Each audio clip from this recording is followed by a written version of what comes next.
E aí, pessoal, questão de número 28 do capítulo 8, Fundamentos de Física do Halliday, volume 1. Uma caixa de pão de 2 kg sobre um plano inclinado sem atrito de ângulo de 40 graus está presa por uma corda que passa por uma polia.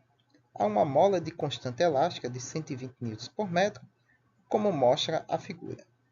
A caixa é liberada a partir do repouso quando a mola se encontra relaxada e suponha que a massa e o atrito da polia sejam desprezíveis, qual é a velocidade da caixa após percorrer 10 centímetros? Então, você tem aí embaixo o esquema gráfico ilustrativo do problema descrito pelo nosso enunciado, quando você tem uma caixa de pão apoiada em um plano inclinado, conectado por uma corda através de que passa por uma polia a um sistema de mola. E você tem que o plano inclinado tem uma inclinação de 40 graus. E aí vamos supor, aqui ele pede para que a gente suponha que as forças de atrito entre a polia é nula. E também sobre, cadê? A massa e o atrito da polia desprezível. E o atrito entre a caixa e a superfície também seja desprezível. Então você tem a caixa deslizando e provocando uma força de tração que vai esticar a mola, né? Deformá-la para além do seu ponto de equilíbrio ali, x0. Então, qual é a velocidade da caixa após percorrer esses 10 centímetros em que a caixa escorregou? Como a gente está trabalhando com conservação da energia mecânica, e uma das grandezas que a gente utiliza aqui é a energia potencial gravitacional, então nós temos que saber o quanto que a caixa desceu verticalmente, pois esses 10 centímetros é sobre o plano inclinado. Então, naquela linha ali branca, onde você tem ali o plano inclinado e a caixa está apoiada, era a posição inicial da nossa caixa. Se você for observar mais para trás no vídeo. Então, a caixa desceu, escorregou 10 centímetros. Então, podemos tratar isso aqui como sendo um plano geométrico. A nossa mola se deformou numa posição X, aí, num comprimento X. E a nossa caixa, né, desceu 10 centímetros e podemos fazer aqui uma triangulação, ou seja, um triângulo retângulo, para a gente descobrir o quanto que ela desceu verticalmente. Pois, como já dito, os 10 centímetros foi em relação ao plano inclinado, né? Então, quanto que ela desceu na vertical, né? Ou seja, um cateto aqui desse triângulo. Então, nós temos aqui o nosso triângulo retângulo e o ângulo de inclinação, cuja hipotenusa representa a superfície inclinada. E então, nós temos aqui desse lado de cada triângulo o ângulo em relação a essa horizontal. Então, nós temos na horizontal nosso cateto adjacente e na vertical o nosso cateto oposto, y, que é o quanto que a caixa desceu nesse eixo. Então, para isso, nós temos o quê? Já que é o cateto oposto, que é o que a gente quer, e os 10 centímetros é a nossa hipotenusa, né, que é a parte que representa o movimento da caixa no plano inclinado. Então, nós temos seno de θ igual a cateto oposto sobre hipotenusa. O deslocamento vertical sobre o deslocamento no plano inclinado. Isolando o nosso y, nós temos que depende de d vezes seno de θ. Esse d é o deslocamento de 10 centímetros que a caixa sofreu ao longo do plano inclinado. Substituindo os valores, d é 10 centímetros, então 0,1 metros, vezes seno de 40, que é o ângulo de inclinação desse plano inclinado. Então, nós temos que a caixa desceu 0,064 metros, ou 6,4 centímetros. Então, essa é a variação de deslocamento vertical que a gente vai usar, obviamente, na nossa energia mecânica, né? Conservação da energia mecânica. Como o nosso sistema parte do repouso, então a nossa energia cinética inicial ela é nula. E a nossa energia potencial ela vai ser diferente de zero, porque a gente vai levar em consideração aqui a altura em relação ao ponto que a gente quer medir, né, que é os 10 centímetros escorregados. Então, no ponto em que a caixa chega, a gente vai considerar como sendo o potencial gravitacional nulo. E o ponto onde a caixa estava vai ser o nossa energia potencial gravitacional inicial, que tem a altura de que? 0,064 metros. Então, obviamente, você já conclui que ao chegar na parte em que a gente quer medir, né, a velocidade da nossa caixa, que é os 10 centímetros no plano inclinado depois, a nossa energia potencial gravitacional nessa parte vai ser nula. E aí você pode pensar, então o U final é zero.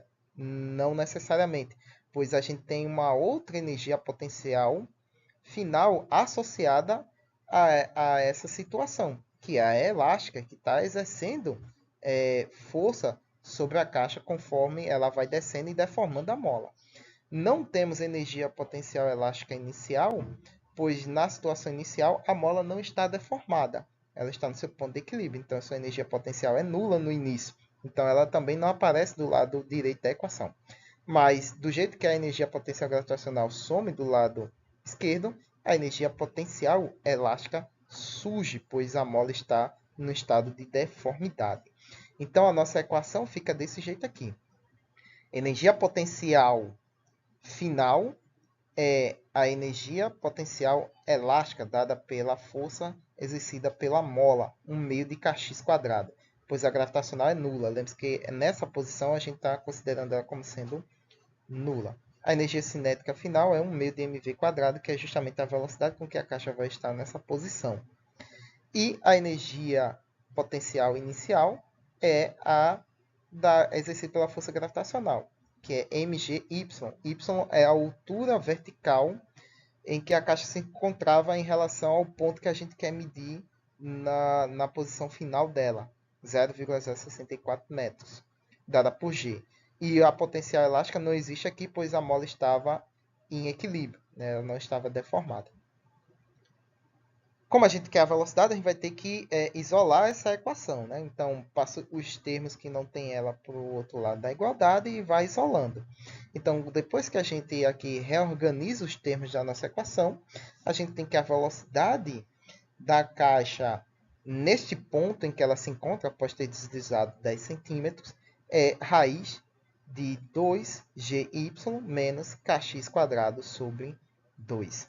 Aonde, substituindo os valores, nós temos a raiz de 2, que multiplica g, 9,8 metros por segundo ao quadrado, que multiplica o deslocamento vertical da caixa, y, 0,064 metros, menos a constante elástica, dada pelo enunciado, 120 newtons por metro, vezes o quanto que a mola se deformou ao quadrado, então 0,1 metros, que é o nosso 10 centímetros, sobre a massa, que é 2 quilos. Lembrando, né, que se a caixa se deslocou 10 centímetros, a mola se deforma 10 centímetros, entende? Porque, né, elas estão conectadas pela força de tração da corda que conecta tanto a caixa quanto a mola. Então, fica óbvio, né, perceber que se a caixa deslizou 10 centímetros, a mola se deforma 10 centímetros. Então, resolvendo essa expressão, nós temos que a velocidade da caixa nessa posição após escorregar 10 centímetros é de 0,81 metros por segundo. Agora vamos para a letra B, que pede o seguinte: que distância o bloco percorre do ponto em que foi liberado até o ponto em que ela para momentaneamente? Então veja, nessa posição aí, a caixa está com a velocidade de 0,81 metros por segundo. Então isso significa que ela ainda vai deslizar mais. E aí ele quer a distância, né, que o bloco percorre quando ela parar momentaneamente, ou seja, quando a força elástica da mola for forte o suficiente por conta da sua deformidade, a ponto de parar a caixa e ela ter uma velocidade zero, né, nula, né, parar ali momentaneamente e, obviamente, como a gente sabe pelo efeito de mola, ela começar a puxar a caixa de volta. Então, a gente quer esse deslizamento esse deslocamento que a caixa vai sofrer enquanto ela não tem velocidade nula, né? Enquanto ela tem velocidade diferente de zero. E como vimos em questões anteriores, né, isso vai acontecer quando o quê? Né? Pegando aqui a nossa equação da conservação da energia mecânica, isso vai acontecer quando a energia cinética final e inicial forem nulas, né? Porque como ela parte do repouso, energia cinética inicial nula, e ele quer no momento em que a caixa para momentaneamente. Então, a energia cinética final também nula. Então, esses dois termos se anulam. E aí, como a gente viu em questões anteriores, onde a gente relaciona energia potencial elástica, isso vai acontecer quando a energia potencial final, que é a elástica, for igual à energia potencial gravitacional inicial, né? Porque no ponto inicial nós não temos energia potencial elástica, temos só energia potencial dada pela altura em que a caixa se encontra, e na parte final vamos ter somente a energia dadas os referenciais aqui para que a gente possa fazer uma medição correta do sistema, né, da energia potencial elástica até o ponto em que a caixa para momentaneamente, que é nesse ponto aqui, a gente vai considerar como sendo a energia potencial gravitacional desse sistema sendo nula, né, a partir desse nível. Então, abrindo as nossas equações, a gente tem energia potencial elástica, um meio de kx quadrado, que vai ser igual à energia potencial gravitacional mg H, ou MGY, que diga, né, que é o deslocamento vertical. Mas, como eu tratei anteriormente, lembre-se que o deslocamento da mola é o mesmo da caixa. Né? Lembra lá que se a caixa deslizou uma distância d, a mola também vai se deformar a uma certa distância d. E esse nosso y é dado por quem? Né? Já que esse nosso y é o deslocamento vertical. Mas pelo triângulo retângulo, a gente sabe que y é quem? D seno de θ. Ou seja, o deslocamento sofrido pela caixa vezes o seno de θ. Né? Como a gente viu ali na análise do nosso triângulo retângulo. E aí você tem d quadrado de um lado e d do outro, ambos multiplicando cada lado da nossa equação. Então, o quociente entre d quadrado e d, né, vai dar apenas d. Então, a gente pode simplificar essa equação, esses termos, e isolar o nosso d, né, que é o nosso deslocamento, que vai ser tanto o quanto a mola vai se deformar, quanto o tanto em que a caixa vai deslizar. E vai ser dado por 2 vezes o peso da caixa, mg, vezes seno de θ sobre a constante elástica. Substitui os termos, né, dessas grandezas. Então, nós temos 2 vezes 2, que é a massa, vezes a aceleração da gravidade, 9,8 metros por segundo ao quadrado, vezes o seno do ângulo do plano inclinado, 40 graus, sobre a constante elástica, 120 newtons por metro. Então, nós temos aí um deslocamento de 21 centímetros, ou 0,1 metros. Então, esse é o tanto em que a caixa vai deslizar, né? Ou seja, a distância em que a caixa vai deslizar até parar momentaneamente, né? A partir do seu ponto inicial em que ela estava em repouso e a mola estava em equilíbrio. Na nossa letra C, qual é o módulo? É em conjunto, né? C e D. Então, vamos ler as duas. Na letra C e D, qual é o módulo e qual é o sentido para cima ou para baixo ao longo do plano, né, da aceleração do bloco no instante em que ele para momentaneamente. Então, a gente quer saber qual é o valor da aceleração e qual é o sentido desse vetor aceleração no instante em que a caixa para. Ou seja, no instante em que a gente aqui analisou no nosso item B, né, que é quando ela se desloca 0,21 centímetros, esse vai ser a posição em que a caixa para momentaneamente. E aí a gente quer saber qual vai ser aí o sentido e o modo da aceleração sobre essa caixa nesse instante. Então, vamos lá analisar. Né? Então, você tem aí o movimento da caixa deslizando, e aí vamos agora descobrir qual é a aceleração, o modo da aceleração desse sistema no nosso item C. Então, como ele está pedindo a aceleração resultante do sistema, vamos analisar as forças que atuam sobre a caixa nessa situação, né? Depois que a caixa se desloca 0,21 centímetros. Então, pegando aqui na nossa letra C, nós vamos ter a força elástica, que atua sobre a caixa, ou a força de tração, que é dada pela força elástica, né, que está conectada com a nossa caixa. Nós vamos ter a força peso, nós vamos ter a componente X da força peso, a componente Y da força peso vai ser dada pelo ângulo aqui, né? E nós temos aqui o nosso referencial, né, do plano XY aqui, de acordo com o nosso plano inclinado, para que a gente se oriente de forma a deixar o maior número de vetores possíveis paralela a cada um dos eixos X e Y. Nós temos também a força normal, né, que atua no sentido oposto à superfície de contato, que aqui eu não coloquei, e nem a componente Y da força peso. Porque a gente não vai precisar, o deslocamento está sendo único exclusivamente no eixo X, né, que está aqui orientado de modo a ser paralelo ao plano inclinado, e como a gente não tem forças de atrito atuando, então a gente não vai precisar da análise do eixo Y. Então a nossa força resultante no eixo do movimento do plano inclinado vai depender apenas da força elástica, que é transmitida através da força de tração pela corda, menos a componente X da força peso.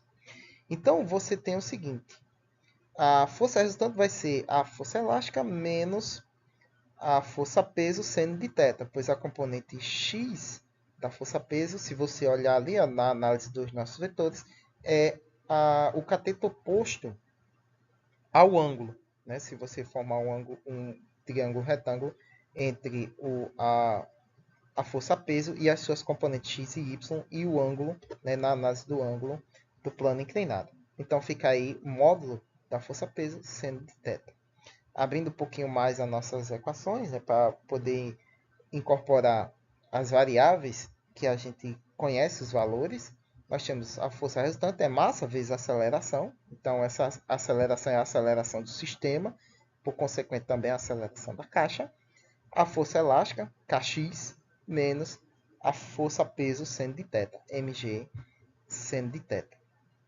Como a gente quer a aceleração, isola ela em um dos lados da igualdade, então ela vai ser dada aí pelo quociente da força elástica menos a componente x da força peso sobre a massa da própria caixa. Substitui os valores, então nós temos constante elástica, 120 N por metro, o quanto que a mola se deformou, 21 centímetros, né, 0,21 metros, que lembrando, né, como eu falei, o tanto que a caixa deslizou é o tanto que a mola se deformou.